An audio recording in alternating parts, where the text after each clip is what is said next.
Hi everyone, good evening all of you. आज हम करने वाले हैं हमारे पॉलिटिकल साइंस का चैप्टर नंबर 8। ये लास्ट चैप्टर होगा 8 क्लास की पॉलिटिकल साइंस में। 8 ही चैप्टर हैं। कल से हम हमारी हिस्ट्री की क्लास स्टार्ट करने वाले हैं, तो वीडियो को चैनल को सब्सक्राइब कर देना और वीडियो पूरी देखना और वीडियो को अंत में जो है लाइक करके जाना, वीडियो को शेयर भी कर देना। आज के चैप्टर में हम पढ़ने वाले हैं कानून और सामाजिक न्याय, यानी कि कानून का और समाज का किस तरह से रिलेशन है, दोनों के बीच में कितना संबंध है, किस तरह से कानून समाज के लिए जो है न्याय लेकर के आता है, किस तरह से कानून मौलिक अधिकारों में जो संविधान में जो कानून बनाए गए हैं, मौलिक अधिकारों में कुछ अधिकार दिए गए हैं, उन सभी के बारे में जो है डिटेल में हम जानेंगे। और किस तरह से समाज में जो है सभी को जो जो मजदूर वगैरह है ना, नीची जाति के, जमा बिल्कुल ही गरीब वगैरह, उनको भी किस तरह से उनको न्याय मिलना चाहिए और किस तरह से सरकार उनके लिए काम कर रही है, ये पढ़ेंगे हम। यानी कि देखिए, ये ऊपर समरी दी गई है, ये पढ़ेंगे ना इतना इतना, तब हमें पता चल जाएगा कि हमें इस चैप्टर में क्या पढ़ने वाले हैं। क्या आपको कक्षा 7 का बाजार में एक कमीज, यानी कि जो हमने चैप्टर पढ़ा था ना, बाजार में एक कमीज 7 क्लास में, उसके बारे में बता रहा है अध्याय, याद है? उसमें हमने क्या पढ़ा था कि एक कमीज जो बन करके तैयार होती है ना, वो किस तरह से बनती है। पहले जो गरीब जो वो होते हैं ना, किसान खेतों से रुई बनाते हैं, फिर उसके बाद बाज़ारों में रुई को बेच देते हैं, वहाँ से उनको साफ़ करते हैं, फिर जो है उनसे धागा बनता है। इस तरह से एक चेन बनी थी ना, कमीज किस तरह से बन करके तैयार होती है, इस प्रकार से। तो वह हमने देखा था कि बाज़ारों की श्रृंखला किस तरह से कपास उत्पादों को सुपर बाजार में कमीज खरीदने और ग्राहकों को जोड़ देती है। इस श्रृंखला में हर मोड़ पर क्रय विक्रय चलता रहा। कपास पैदा करने वाला छोटा किसान, इरोड़ के बुनकर या फिर कपड़ा निर्यात करने वाले कारखाने और उनके मजदूर कमीज के उत्पादन में प्रत्यक्ष या फिर अप्रत्यक्ष रूप से शामिल बहुत सारे लोग बाजार में शोषण का शिकार होते हैं। यानी कि किसी को कम कीमत पर कुछ चीज़ें मिल जाती हैं, किसी को काफ़ी महंगी चीज़ें मिलती हैं, उनके साथ उचित बर्ताव नहीं होता और बाजार में हर जगह लोगों के शोषण की संभावना बनी रहती है, चाहे वे मजदूर हो, उपभोक्ता हो या फिर उत्पादक हो। यानी कि सभी का शोषण होता है। लोगों को इस तरह के शोषण से बचाने के लिए सरकार कुछ कानून बनाती है। इन कानूनों के जरिए इस बात की कोशिश की जाती है कि बाजार में अनुचित तौर तरीकों पर अंकुश लगाया जाए। और यही चीज़ें हम आज के चैप्टर में पढ़ने वाले हैं कि समाज में जो सभी का जो शोषण हो रहा है, उनसे किस तरह से निपटार बना जाए, उनके लिए क्या क्या कानून बनाए हैं। यहाँ से हमारा चैप्टर स्टार्ट हो रहा है। आइए बाजार की एक आम स्थिति को देखें जिसमें कानून बहुत ही मायने रखता है। मसला मजदूरों की मेहनताना का है, यानी कि महीने में जो उनकी जो मेहनत का उनका पैसा मिलता है ना, उसकी बात कर रहा है। निजी कंपनियां, ठेकेदार, कारोबारी लोग आमतौर पर ज़्यादा से ज़्यादा मुनाफा कमाने की कोशिश करते हैं और मुनाफे की चाह में कई बार वे मजदूरों को उनका हक नहीं देते, कई बार तो उनका मेहनताना तक नहीं देते। मजदूरों को उनका मेहनताना न देने और कानून की नज़र में गैर कानूनी या फिर गलत माना गया है।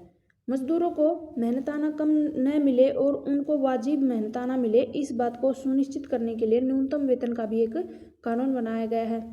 इस कानून के तहत किसी भी मजदूर को न्यूनतम वेतन से कम मजदूरी नहीं दी जा सकती है और न्यूनतम वेतन में हर कुछ साल में बढ़ोतरी कर दी जाती है। जिस तरह से मजदूरों को सुरक्षा प्रदान करने के लिए न्यूनतम वेतन का कानून बनाया गया है, उसी तरह बाजार में उत्पादकों और उपभोक्ताओं के हितों की रक्षा के लिए भी कानून बनाए गए हैं। इन कानूनों के जरिए मजदूर, उपभोक्ता और उत्पादक, उपभोक्ता कौन होता है? जो चीज़ें खरीद कर लेकर आते हैं, यानी कि हम ही बाजार में जाएंगे और हम चीज़ें खरीदेंगे, वो हो गया उपभोक्ता। और उत्पादक यानी कि जो चीज़ें बनाता है, उनका उत्पादन करता है, यानी कि हमें बेचता है। तीनों के संबंधों को इस तरह संचालित किया गया है कि उनमें से किसी का भी शोषण नहीं होगा। ये देखिए, अहमदाबाद में एक कपड़ा मिल है, इसमें काम करते हुए मजदूरों की यहाँ पर फोटो दी गई है। बिजली से चलने वाले कार्गो के साथ बढ़ती प्रतिस्पर्धा के कारण 1980 और 90 के दशकों में ज़्यादातर कपड़ा मिल बंद हो गए थे। पावरलूम बिजली से चलने वाले करघों को कहते हैं। ये क्वेश्चन कई बार पूछ चुका है कि पावरलूम किसे कहते हैं? बिजली से चलने वाले करघे। ये 4-6 करघों की एक छोटी इकाई होती है और इन करघों के मालिक खुद उन पर काम करते हैं और परिवार के लोगों के साथ बाहर के श्रमिकों को भी काम में लगा लेते हैं। ये जानी हुई बात है कि बिजली से चलने वाले करघों में कार्य स्थितियाँ बहुत खराब होती हैं, क्योंकि उन्हें बहुत सारे मजदूर वगैरह काम कर के लिए रखने पड़ते हैं ना, इसलिए सभी घर वाले भी लगेंगे और मजदूर भी काम करने के लिए रखने पड़ेंगे। इसलिए कानून बना देना काफ़ी नहीं होता, सरकार को ये सुनिश्चित करना होता है कि कानूनों को लागू किया जाना चाहिए। इसका मतलब ये है कि कानून को लागू किया जाना बहुत ही ज़रूरी होता है। जब कोई कानून ताकतवर लोगों से कमज़ोर लोगों की रक्षा के लिए बनाया जाता है तो उसको लागू करना और भी ज़्यादा महत्वपूर्ण बन जाता है। उदाहरण के लिए प्रत्येक मजदूर को सही वेतन मिले, ये सुनिश्चित करने के लिए सरकार को कार्यस्थलों का नियमित रूप से निरीक्षण करना चाहिए कि वो किस जगह पर काम कर रहे हैं, और अगर कोई कानून का उल्लंघन करता है तो उसको सजा देनी चाहिए। अगर मजदूर गरीब या फिर शक्तिहीन है तो आमदनी गंवाने या फिर बदले की कार्रवाई से डरे और वह कम वेतन पर भी काम करने के लिए तैयार हो जाता है। मालिक भी इस बात से अच्छी तरह से समझते हैं, वे अपनी ताकत का इस्तेमाल करते हैं ताकि मजदूरों से कम पैसे में काम करवा सके। ऐसी सूरत में ये बहुत ही ज़्यादा ज़रूरी है कि संबंधित कानूनों को अच्छी तरह से लागू करें। अगर कानून अच्छी तरह से लागू होंगे तो गरीब लोग होते हैं ना कि हमें कम पैसे पर भी काम कर लेंगे डर के मारे, उनको डरने की ज़रूरत नहीं होगी, वो अपना हक मांग लेंगे। इन कानूनों को बनाने और लागू करने कायम रखने के लिए सरकार व्यक्तियों, निजी कंपनियों या फिर गतिविधियों पर नियंत्रण कर सकती है ताकि सामाजिक न्याय सुनिश्चित किया जा सके। इनमें से बहुत सारे कानूनों को जन्म भारतीय संविधान में दिए गए मौलिक अधिकारों से हुआ है।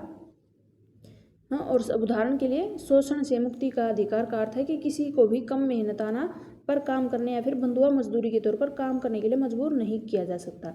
ये मौलिक अधिकार है, एक शोषण के विरुद्ध अधिकार होगा। छठा अधिकार हमारा, संविधान में ये भी कहा गया है कि 14 साल से कम उम्र के किसी भी बच्चे को किसी कारखाने या फिर खदान या किसी अन्य खतरनाक व्यवसाय में काम पर नहीं रख सकते। कितने साल से? 14 से कम के बच्चों को। व्यवहार में ये कानून किस तरह से सामने आते हैं? ये कानून सामाजिक न्याय की चिंताओं को किस हद तक संबोधित करते हैं? इस अध्याय में हम ऐसे कुछ सवालों की पड़ताल करेंगे। सन 2011 की जनगणना के मुताबिक भारत में 5 से 14 वर्ष की उम्र के 40 लाख से ज़्यादा बच्चे विभिन्न व्यवसाय में नौकरी करते, और इनमें से बहुत सारे बच्चे खतरनाक व्यवसाय में हैं। 2016 में संसद ने बाल श्रम यानी कि प्रतिषेध एवं विनिमय अधिनियम 1986 में यह संशोधन किया कि 14 वर्ष से कम आयु के बच्चों को सभी व्यवसाय में तथा किशोरों के जोखिमकारी व्यवसाय में प्रतिक्रिया में नियोजन करने पर प्रतिबंध है। बच्चों या फिर किशोरों के नियोजन को अब एक संज्ञेय अपराध बना दिया गया है। 2017 में एक ऑनलाइन पोर्टल हुआ था, platform for effective enforcement for no child labour. ये प्रारंभ हुआ था कब? 2017 में। और ये पोर्टल शिकायतें दर्ज कराने, चाइल्ड ट्रैकिंग, राष्ट्रीय बाल श्रम परियोजना और इनके कार्यान्वयन एवं मॉनिटरिंग के लिए था। ये भोपाल गैस त्रासदी के बारे में दिया गया है, नीचे देखिए। भोपाल गैस त्रासदी के बारे में सबने सुन भी रखा है और ये पढ़ भी लेना आप। देखिए 24 साल पहले भोपाल में दुनिया की सबसे भीषण औद्योगिक त्रासदी हुई थी। भोपाल में यूनियन कार्बाइड नामक अमेरिकी कंपनी का कारखाना था जिसमें कि कीटनाशक बनाए जाते थे। 2 दिसंबर 1984 को, कब? 2 दिसंबर 1984 की रात 2 बजे यूनियन कार्बाइड के इस संयंत्र में मिथाइल आइसोसाइनाइड गैस रिसने लगी थी। ये बेहद ही जहरीली गैस थी। इससे क्या क्या नुकसान हुआ था? इस दुर्घटना की चपेट में आने वाली अजीजा सुल्तान तकरीबन 12 यानी कि 12:30 बजे मुझे अपने बच्चों की तेज खांसी की आवाज़ सुनाई दी। कमरे में हल्की सी रोशनी थी। मैंने देखा कि पूरा कमरा सफ़ेद धुएं से भरा था। मुझे लोगों की चीखों की आवाज़ सुनाई दी। सब कहने लगे भागो भागो। इसके बाद मुझे भी खांसी आने लगी। लगता है कि जैसे आग में सांस ले रही हूँ। बहुत ही बुरी तरह से आंखें जलने लगी थी। 3 दिन के भीतर 8000 से ज़्यादा लोग मौत के मुंह में चले गए थे और लाखों लोग गंभीर रूप से घायल थे। यहाँ पर सामूहिक अंतिम संस्कार यानी कि जो लोग मरे हुए थे ना, सभी का सामूहिक रूप से अंतिम संस्कार करते हुए चित्र दिया गया है। भोपाल गैस त्रासदी के संपर्क में आने से ज़्यादातर लोग गरीब कामकाजी परिवार के थे और उनमें से लगभग 50,000 लोग आज भी इतने बीमार हैं कि कुछ काम नहीं कर सकते। जो लोग इस गैस के असर में आने के बावजूद जिंदा रह गए थे उनमें बहुत सारे लोग गंभीर श्वास या फिर आँख की बीमारी, अन्य समस्याओं से पीड़ित थे। बच्चों में अजीबोगरीब विकृतियाँ पैदा हो रही थी और इस चित्र में दिखाई दे रही लड़की इस बात का एक उदाहरण है। यहाँ पर देखिए गैस से बुरी तरह से प्रभावित एक बच्चा, इसकी फोटो दी गई है बच्चे की। सभी यानी कि किसी न किसी रूप से गंभीर बीमारियों से बीमारियाँ होने लगी थी कि कोई हैंडीकैप वगैरह, यानी कि किसी की आंखें चली गई, किसी को सांस लेने में दिक्कत होने लगी। इस तरह से यह तबाही कोई दुर्घटना नहीं थी बल्कि यूनियन कार्बाइड ने पैसा बचाने के लिए सुरक्षा उपायों को जानबूझ करके नज़रअंदाज कर दिया था। 2 दिसंबर त्रासदी ने बहुत पहले भी कारखानों में गैस का रिसाव हो चुका था और इन घटनाओं में एक मजदूर की मौत हुई थी जबकि बहुत सारे घायल हो गए थे। सबूतों के पूरी तरह से साफ था कि ये महाविनाश के लिए यूनियन कार्बाइड ही दोषी है, लेकिन कंपनी ने अपनी गलती मानने से इनकार कर दिया। इसके बाद शुरू हुई कानूनी लड़ाई। इसमें पीड़ितों की ओर से सरकार ने यूनियन कार्बाइड के खिलाफ दीवानी मुकदमा दायर किया 1985 में सरकार ने 2-3 अरब डॉलर या इनके मुआवजा मांगा था, लेकिन 1989 में केवल 47 करोड़ डॉलर के मुआवजे पर अपनी सहमति दे दी और इस त्रासदी ने जीवित बच निकलने वाले लोगों ने इस फैसले के खिलाफ सर्वोच्च न्यायालय में अपील की, मगर सर्वोच्च न्यायालय ने भी इस फैसले में कोई बदलाव नहीं किया था। यूनियन कार्बाइड ने कारखाना तो बंद कर दिया, लेकिन भारी मात्रा में विषैले रसायन वहीं पर छोड़ दिए। ये रसायन रिस कर जमीन में जा रहे थे, जिससे वहाँ का पानी भी दूषित हो गया। अब ये संयंत्र डालो केमिकल नामक कंपनी ने कब्जे में है, यानी कि अब ये संयंत्र डाउ केमिकल नामक कंपनी के कब्जे में है, जो इसकी साफ सफाई का जिम्मा उठाने के लिए तैयार नहीं है। ये देखिए, यूनियन कार्बाइड संयंत्र के इर्द गिर्द बिखरे पड़े रसायनों के बोरे। 24 साल बाद भी लोग न्याय के लिए संघर्ष कर रहे हैं और वे पीने के लिए साफ पानी, स्वस्थ सुविधा, यूनियन कार्बाइड के जहर से ग्रस्त लोगों के लिए नौकरियों की मांग कर रहे हैं। उन्होंने यूनियन कार्बाइड के चेयरमैन एंडरसन, इनका चेयरमैन कौन था आपसे पूछ सकता है, एंडरसन को सजा दिलाने के लिए भी आंदोलन चलाया है। ये यहाँ पर कुछ बोरे वगैरह पड़े हुए, फैक्ट्री का कुछ चित्र दिया गया है ना। ये देखिए, एक मजदूर की क्या कीमत होती है। अगर आप भोपाल के महाविनाश की वजह को समझना चाहते हैं तो सबसे पहले ये जानना चाहिए कि यूनियन कार्बाइड ने भारत में अपना कारखाना क्यों खोला था। विदेशी कंपनियों के भारत आने पर एक कारण ये था कि यहाँ पर सस्ती श्रम है, यानी कि मजदूर सस्ते हैं। अगर ये कंपनियां अमेरिका या फिर किसी अन्य विकसित देश में काम करें तो उन्हें भारत जैसे गरीब देशों के मजदूरों के मुकाबले वहाँ के मजदूरों में ज़्यादा वेतन देना पड़ेगा। भारत में न केवल वे कम कीमत पर काम करवा सकती है, बल्कि यहाँ के मजदूर ज़्यादा घंटों तक काम कर सकते हैं। यहाँ मजदूरों के लिए आवास जैसी दूसरी चीज़ों पर भी खर्चे की ज़्यादा ज़रूरत नहीं होगी और ये कंपनियाँ यहाँ कम लागत पर ज़्यादा मुनाफा कमा सकेंगी। लागत में कटौती के तरीके इतने खतरनाक भी हो सकते हैं और लागत में कमी लाने के लिए सुरक्षा उपायों की अक्सर अनदेखी की जाती है। यूनियन कार्बाइड के कारखानों में भी एक ऐसा सुरक्षा उपकरण या सही ढंग से काम नहीं कर रहा था और उनकी संख्या कम थी, यानी कि सुरक्षा के लिए जो उपकरण लगाते हैं ना कंपनियों में, वो बहुत ही कम थे। 1980 से 84 के बीच मिक संयंत्र के कामगारों के दल की संख्या 12 से घटा करके 6 की जा चुकी थी। मजदूरों के लिए सुरक्षा प्रशिक्षण की अवधि तो 6 महीने से घटाकर केवल 15 दिन कर दी गई। मिक कारखानों के लिए रात की पाली के मजदूर का पद ही खत्म कर दिया, यानी कि रात को जो मजदूर काम करता था ना, रखवाली वगैरह का, पाली वगैरह का, उसको ख़त्म कर दिया। रात को जग कर वहाँ पर सुरक्षा के लिए छोड़े जाते थे, उनको हटा दिया गया ताकि उनको मजदूरी ना देनी पड़े।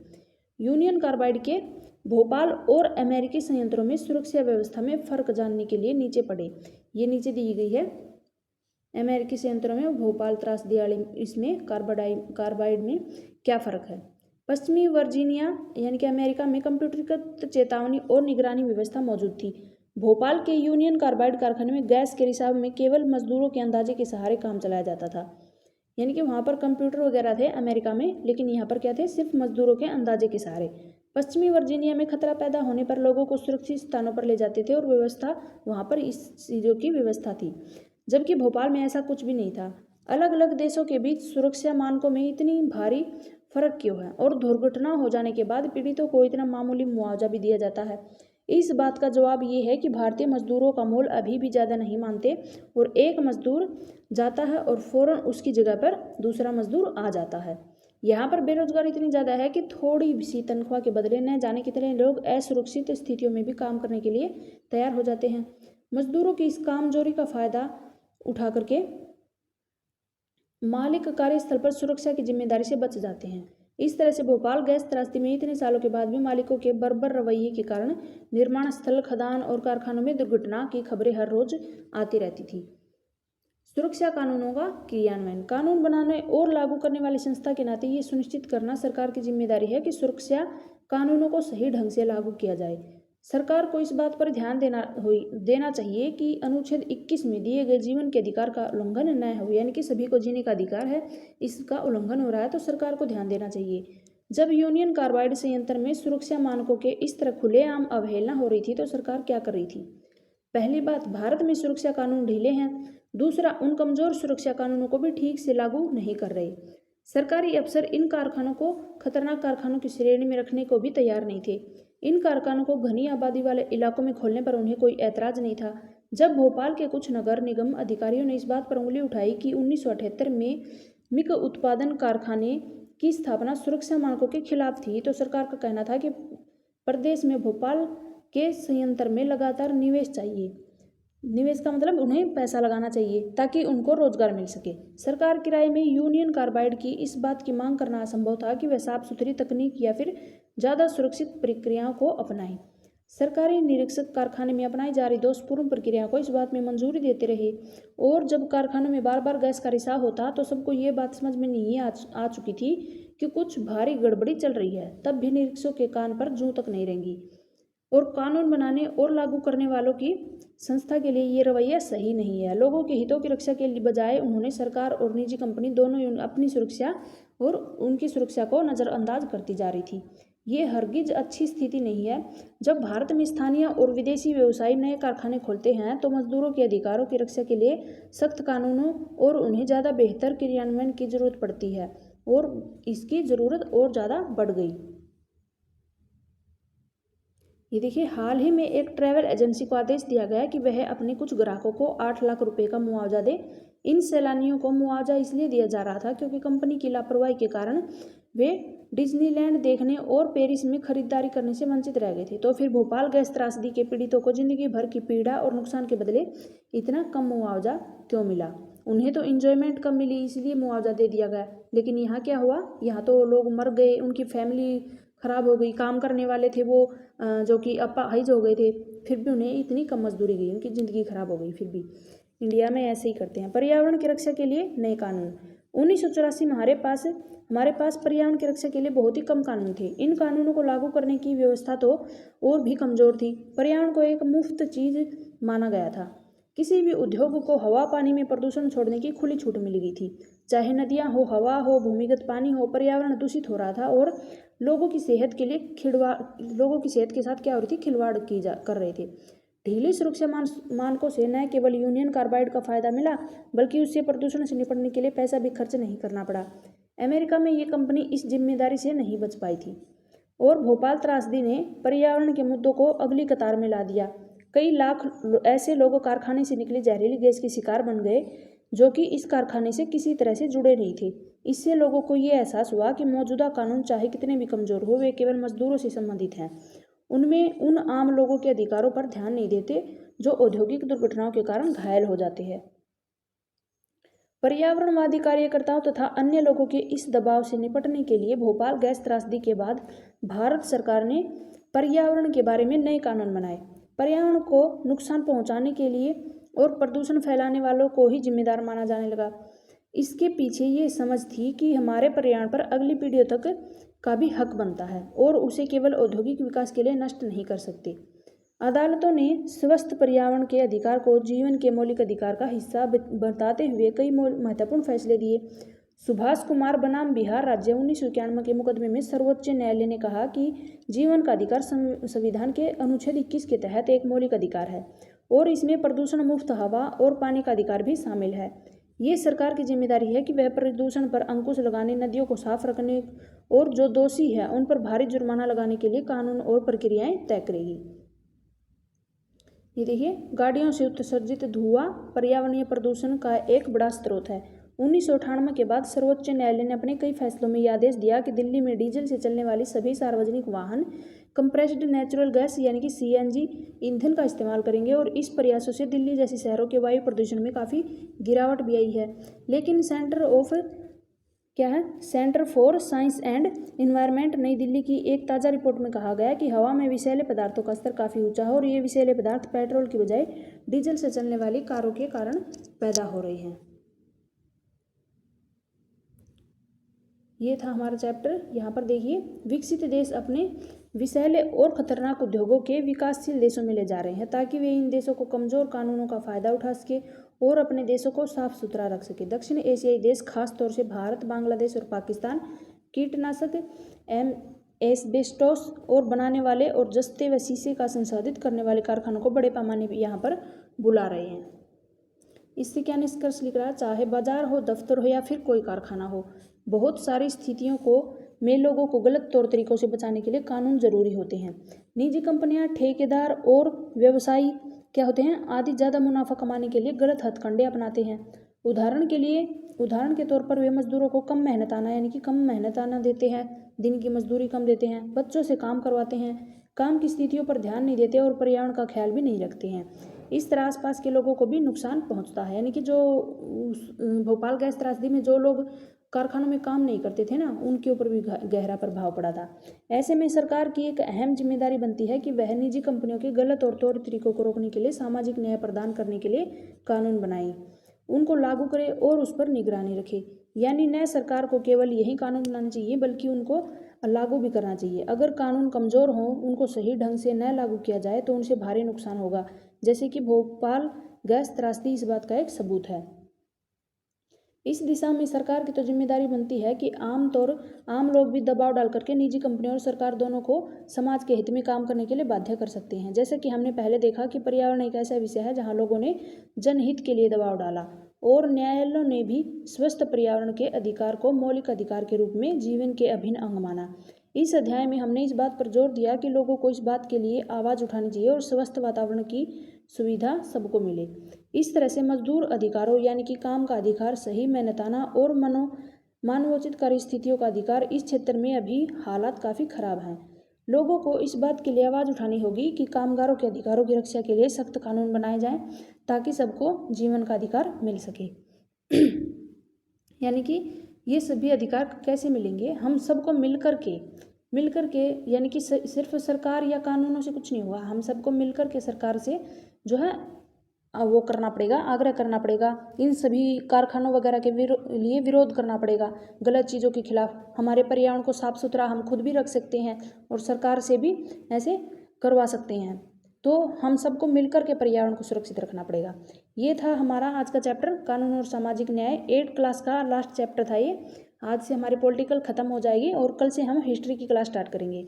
वीडियो अच्छी लगे तो कल से आप हिस्ट्री की क्लास देखना। वीडियो अच्छी लगे तो वीडियो को लाइक करना और चैनल को सब्सक्राइब कर लेना। ज़्यादा से ज़्यादा लाइक ज़रूर करना, शेयर कर देना वीडियो को और सब्सक्राइब भी कर लेना चैनल को, ताकि सारी वीडियोज़ आपको टाइम में पर मिल जाएँ। वीडियो पूरी देखना। कल मिलते हैं नेक्स्ट वीडियो में। और कल से हमारे स्टार्ट होने वाली है 8 क्लास की हिस्ट्री। इससे पहले जो है 6, 7 की हिस्ट्री, पॉलिटिकल, ज्योग्राफी कंप्लीट हो चुके हैं। और 8 क्लास की जो है आज पॉलिटिकल भी फिनिश हो गई है और ज्योग्राफी पहले से ही फिनिश हो गई। सबकी अलग से प्लेलिस्ट बना रखी है, प्लेलिस्ट खोल करके देख लेना। कल से हिस्ट्री स्टार्ट होगी। फिर हमारी हिस्ट्री कंप्लीट होने के बाद आपको 1 लाइनर और PYQ आपको मिल जाएंगे। तो थैंक यू सो मच।